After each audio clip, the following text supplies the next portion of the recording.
记得在很久以前，那时处于幼童时候，父母和祖母同住，属于郊外地区，附近也都是些木屋，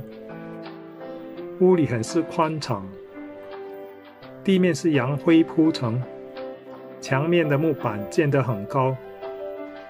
屋顶有个暗小阁楼，前院正中是大厅，中前院的两侧有约4、5间睡房，后院是厨房，前门不远是马路，后门外较为闭塞。当时年幼，没有想到要往屋外跑，加上有2、3个同伴，所以大多时间都在家中玩闹。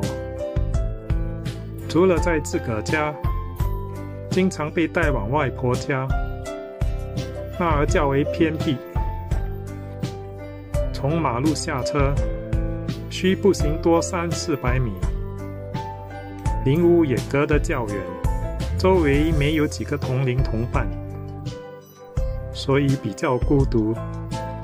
但乡间地方宽广，独个游戏较多去处。大厅宽大深广，一边有2间睡房，另一侧是厨房。厨房外有一口井，方便取水做饭。大厅面向一条河流，门前有2棵椰树，刚好长在左右两边，叶叶随着微风飘动，河水跟着潮涨潮落，让人看了很是写意。屋的周围都是些沙土、花草、石块，有时来了兴致，会把石块翻开，抓起躲藏着的鹿蛙玩。附近有几处地下水渠，据说是日治时期留下。在某个时间点，泉水会自动流出，居民常来此清洗衣物，幼童们就趴在浅沟中吸完清凉的泉水。乡间生活从容轻松，但也不乏到别处游玩，比较常前往海边游泳。记得有一次大涨，海水进入附近屋里，高达1尺深，孩童却玩得不亦乐乎。日头很快便西下，有时某处马路边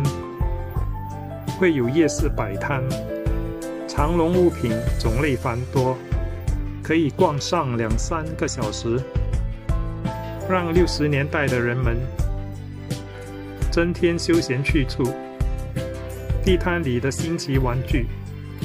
也让60年代的幼童加强了探索的好奇心。回新兴的祖国带来创新的概念，时光一去永不回，昔日情怀亦难退，